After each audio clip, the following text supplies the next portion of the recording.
Hai Anastasias, ketemu lagi sama aku, Demna Dewi di Chef of the Month bulan Oktober. Kali ini minggu terakhir kita ngomong fermentasi dan sebenarnya kalau lihat IG ku udah tahu pasti akan ada roti dan tentu sourdough. Sourdough ini apa, cara bikinnya gimana dari raginya, sampai nanti kita bikin rotinya hasilnya jadi, pengolahannya gimana, nanti kita akan bahas di episode ini. Oke, let's do it!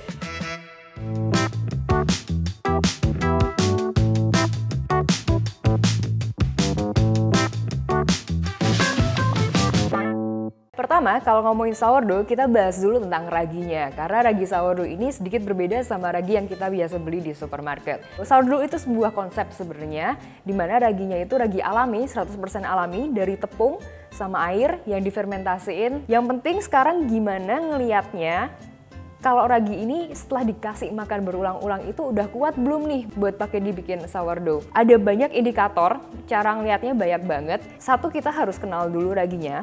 Terus kita lihat dulu, kalau aku kasih makan dia udah bisa ngembang sampai 3 kali apa enggak.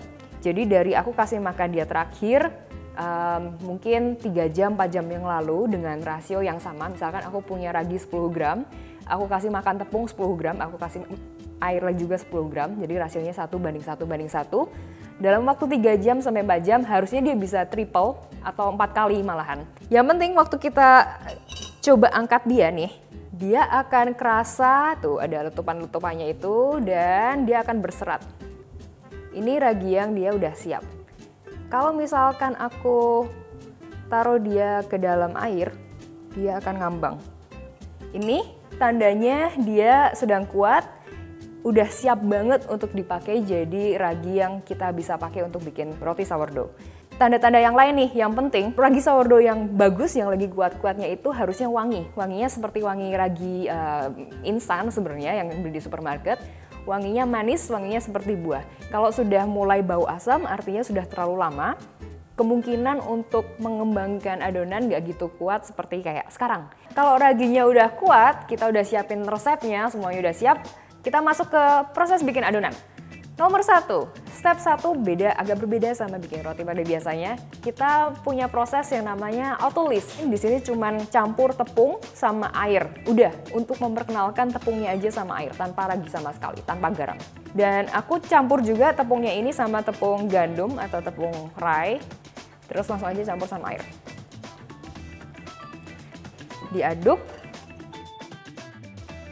Kayak gini aja masih nggak kalis sama sekali.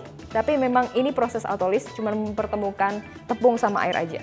Kita biarin dia selama minimal sekali 30 menit, paling maksimal di suhu ruangan paling maksimal 4 jam. Setelah itu kita balik lagi dan untuk ke proses selanjutnya, mixing.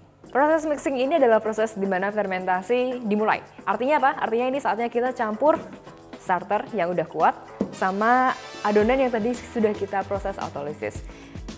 Sebisa mungkin kalau bikin sourdough yang tepat banget, akurat banget. Sekarang kan aku mau campur ragi ini ke dalam adonan yang sudah terbentuk struktur glutennya. Jadi caranya bukan diaduk lagi kalau sekarang, bukan dengan kasar kita sobek, tapi pelan-pelan kita campur. Gimana caranya? Kalau aku lebih suka pakai sarung tangan supaya nggak lengket lagi-lagi karena ini adonannya akan lengket sekali. Jadi caranya pelan-pelan aja, ingat sourdough semuanya serba lemah lembut. Jadi pelan-pelan aja aku campurin ragi ini ke dalam adonan.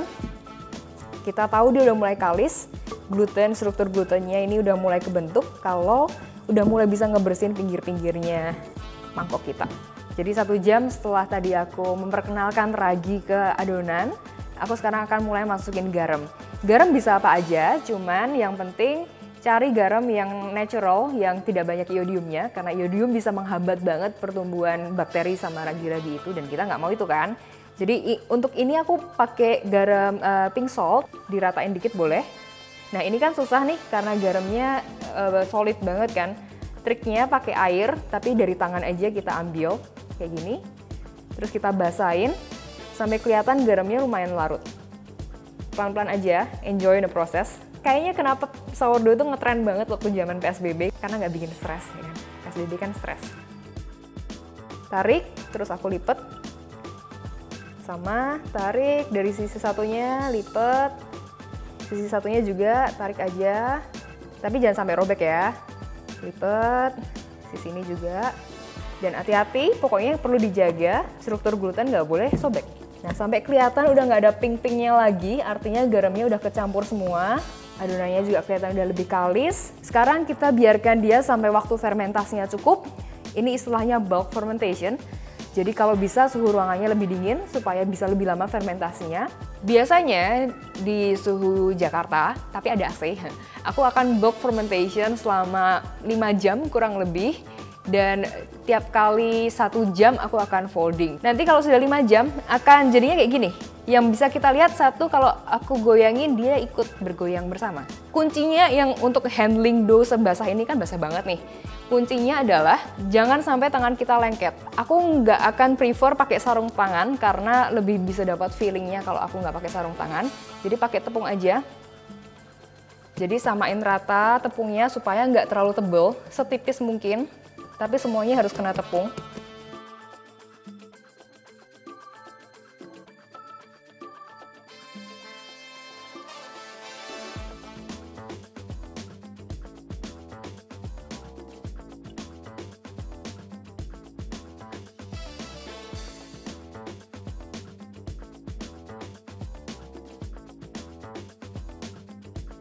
Adonan yang tadi aku udah pre-shaping, aku istirahatin dulu sampai agak relax, sekitar 15-20 menit.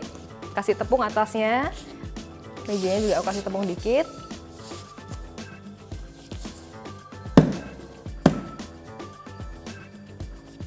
Terus dari atas, tarik. Usahain sesimetris mungkin dan sekencang mungkin. Taunya kenceng kalau kita giniin, dia mentul-mentul.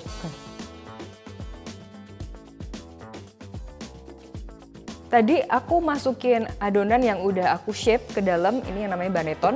Kalau misalkan di rumah nggak punya baneton, bisa macam-macam. Jadi nggak harus dengan baneton. Bisa pakai mangkok, dikasih kain biar nggak lengket, bisa. Mau pakai mangkoknya juga bisa sebenarnya. Atau nggak pakai apa-apa, tinggal pakai kain aja, dirapetin sama sesuatu biar bisa menahan shape-nya. Nah, kalau udah gini, kalian punya 2 pilihan. Mau fermentasi lagi di suhu ruangan atau di kulkasin. Kalau fermentasi di suhu ruangan, di suhu 25-27 derajat Celcius, cukup sekitar 2 jam, 1,5 sampai 2 jam, nanti harus dilihat. Kalau fermentasinya di kulkas, yang aku rekomendasi sebenarnya di kulkas karena jauh lebih enak rasanya, itu butuh waktu 12-13 jam. Sebelum kita mau baking, aku ngomongin dulu dikit tentang oven. Hampir semua oven yang dijual secara komersil bisa dipakai, tapi mungkin ada triknya untuk bikin sourdough yang optimal. Yang jelas panas minimal banget 240 derajat Celcius. Paling oke sebenarnya kalau bisa sampai 250-260 derajat Celcius. Apinya kalau nggak bisa atas bawah, dari bawah aja. Dan kalau di rumah nggak ada deck oven, nggak apa-apa, kita bikin seakan-akan oven itu jadi deck oven dengan satu dikasih alasnya tuh yang kuat, jadi bisa dari batu alam atau andesit, atau bisa dari favorit aku sebenarnya cast iron. Nah, sebelum kita taruh adonannya di atas cast iron atau di atas batu, biasanya aku akan taruh baking paper yang nggak lengket, terus udah gitu nggak perlu dipanasin, langsung aja dimasukin di dalam oven. Yang penting juga untuk oven yang nggak ada steamnya, kita akan menciptakan steam pura-pura, steam-steaman. Nanti bisa taruh dengan tray kosong aja, yang dari logam, dari aluminium boleh, taruh di bawahnya, terus kita siram air atau es batu.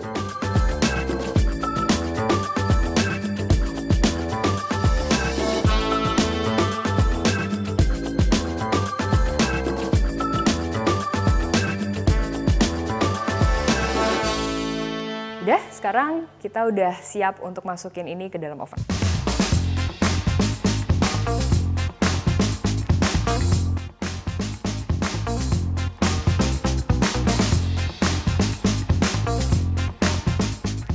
Ini 2 roti yang udah selesai di bake. Tadi yang ini nggak aku liatin, cuman aku tadi bikin ekstra yang adonannya sama persis, cuman aku campur tape yang kemarin dari minggu lalu aku pakai ke dalam adonan.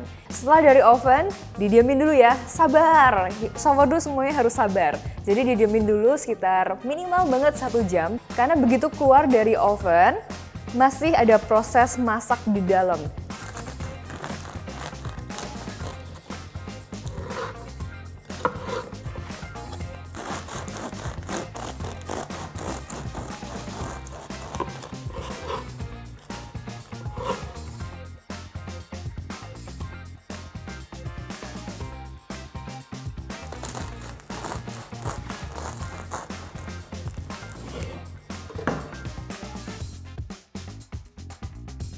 Oke, roti sourdough ini dari bentuknya juga kelihatannya agak beda sama roti yang biasa kita lihat kan. Memang agak berbeda, dari segi rasa juga beda. Rasanya emang ada sedikit asamnya, cuman keasaman itu sebenarnya bisa diatur kalau kita mau ulik. Cara paling oke untuk makan ini, anggap aja ini roti tawar. Jadi kita makan pakai mentega bisa, mau pakai keju bisa banget, pakai meses, pakai apapun itu bisa banget. Roti ini lebih sehat karena semuanya alami, dari raginya juga alami. Proses fermentasinya yang lama itu yang bikin roti ini sehat banget. Sourdough ini adalah episode terakhir dari 4 episode Chef of the Month bulan Oktober, semuanya tentang fermentasi. Semoga semua bisa dicoba ya resepnya dan caranya. Kalau ada pertanyaan, aku tahu ini emang kompleks semuanya, fermentasi, dunia fermentasi nggak habis-habis. Bisa tanya ke aku, Debrina Dewi, atau langsung aja komen di bawah di endes.tv. Aku ingetin sekali lagi, masa pandemik belum berakhir. Lagi-lagi jangan bosan aku dengerin aku ngomong gini. Pakai masker, aku juga bawa masker sekarang. Aku bawa terus. Cuci tangan, jaga jarak, itu yang penting. See you in the next time.